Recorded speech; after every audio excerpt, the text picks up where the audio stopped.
Eu gostaria de falar hoje sobre estes 5 erros que a maioria dos pedreiros já cometeu ou ainda cometem. Gostaria de dar um aviso.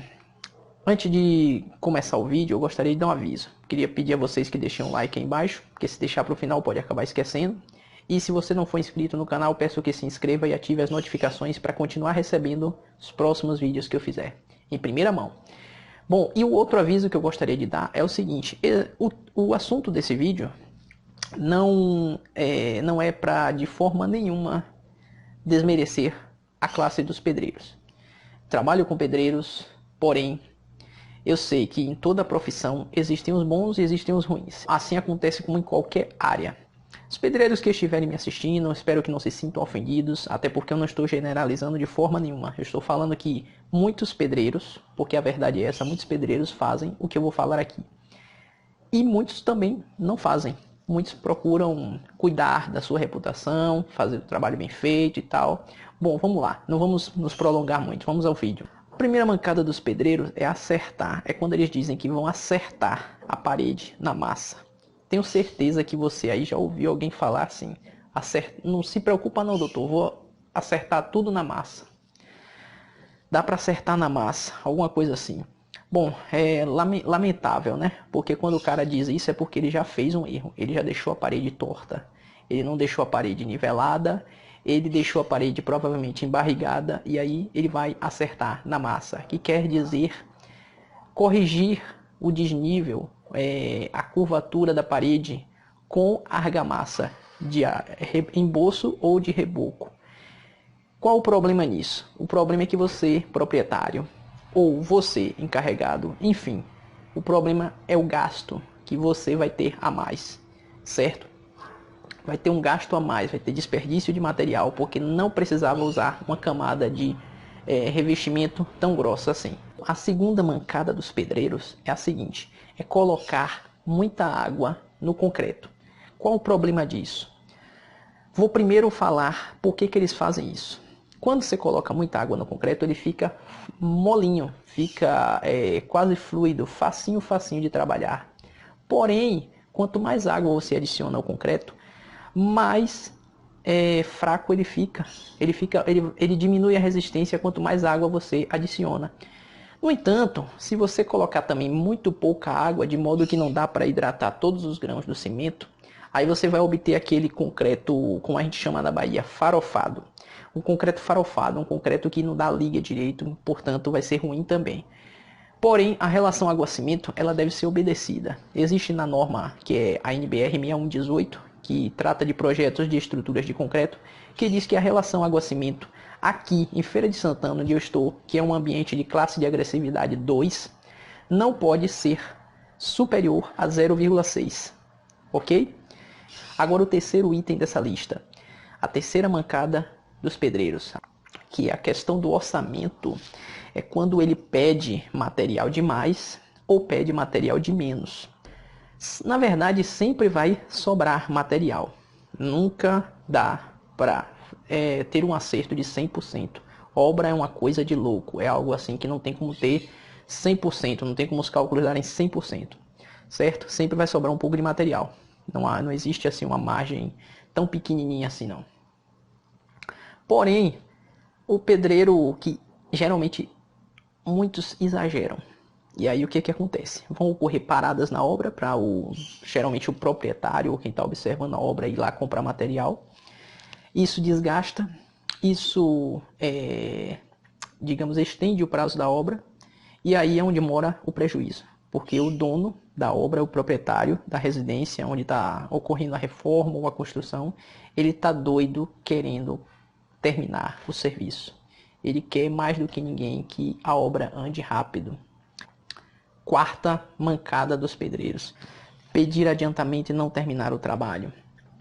Isso eu poderia juntar, isso eu poderia dizer o seguinte, eu poderia dizer que na verdade a mancada deles é enrolação, porque ele pode enrolar de várias maneiras, tanto dessa forma como eu falei para vocês, que é pedir adiantamento e não terminar o serviço, como também ele pode querer terminar o serviço, porém intercalar com outros serviços de outras casas. Ele pode fazer, ele pode chegar na casa número 1 pegar uma obra aqui para terminar em uma semana, uma reforminha, né?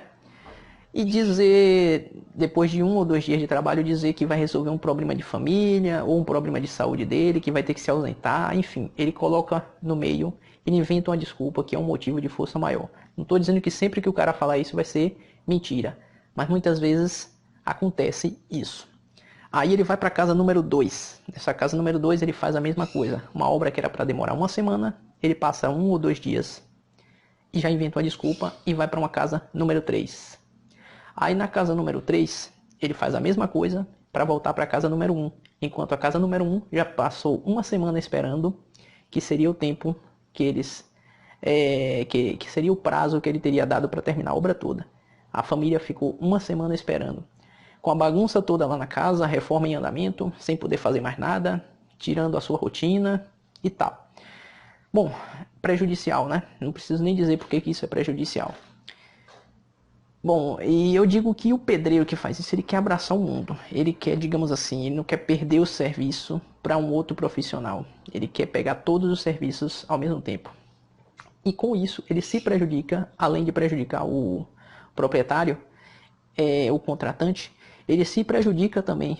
A longo prazo, ele vai ser prejudicado, porque ele vai criar uma reputação ruim e não vai obter mais tantos clientes. Na verdade, eu acho que ele já faz isso porque ele já criou uma reputação ruim. Aí ele não quer perder vários serviços. Ele sabe que ele não é bom, que ele não trabalha bem.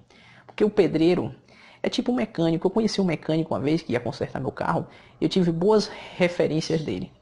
Ele trabalha. Quando eu tive o primeiro contato com ele, conversando com ele, ele me falou que ele não pegava um carro para fazer um serviço enquanto ele não tivesse terminado a revisão, qualquer serviço que ele tivesse pegado antes. Ele termina um serviço e só depois é que ele pega outro carro. Ele não fica enrolando um lado e outro, nem coloca ninguém para fazer o serviço dele. Assim os pedreiros devem fazer também, se eles quiserem criar uma boa reputação.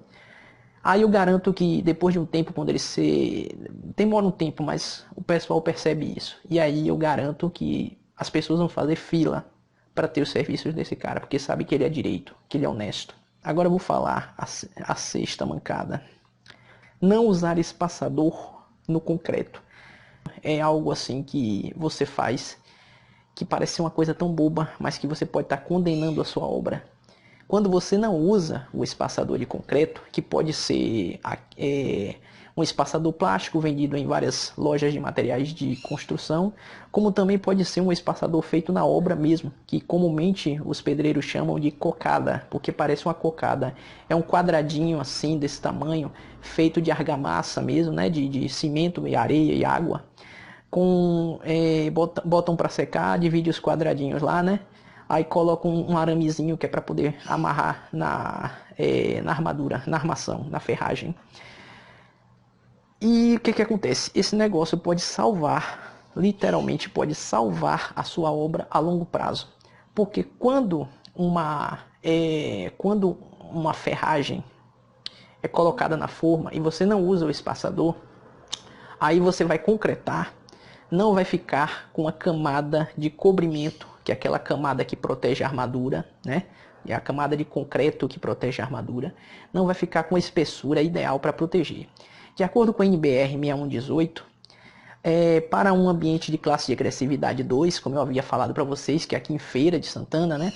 O cobrimento de vigas e pilares deve ser no mínimo 3 centímetros e o de laje deve ser 2,5 centímetros.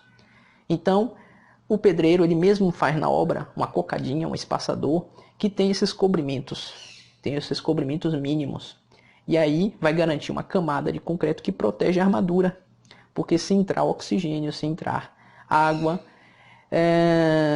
o que mais? Gás carbônico, através dos poros do concreto, aí vai acontecer com o tempo a corrosão da armadura. E quando a corrosão ocorre, aí a seção da armadura ela vai diminuindo até ocorrer um colapso na estrutura, com a carga, o carregamento aqui, a peça estrutural, seja um pilar, uma viga, uma laje, está submetida, aí ele vai passar com o tempo a não ter a mesma capacidade de suporte e pode vir abaixo, pode vir a ruína. Então, perceba que são coisas simples, porém que podem dar prejuízo ao proprietário da obra. Beleza, pessoal, para o vídeo não estender muito, eu selecionei apenas 5 itens, né? Mas com toda a certeza, existem muitos outros erros que os caras fazem que podem prejudicar a obra, tá bom? Mas quando o pedreiro é bom mesmo, quando ele trabalha certinho, ele com certeza vai fazer, não quer dizer que nunca faça isso, pode ser que, mas ele vai deixar esses erros no passado, ele vai estar sempre se aperfeiçoando, sempre aprendendo a trabalhar da forma correta, da forma que vai ajudar e não atrapalhar o proprietário. Obrigado, pessoal, por ter assistido esse vídeo até o final. Mais uma vez, gostaria de pedir a vocês que deixem o seu like. E se você gostou deste canal e é novo aqui, você pode se inscrever e ativar as notificações, tá bom? Para receber em primeira mão os próximos vídeos que eu fizer. Obrigado, gente. Um abraço.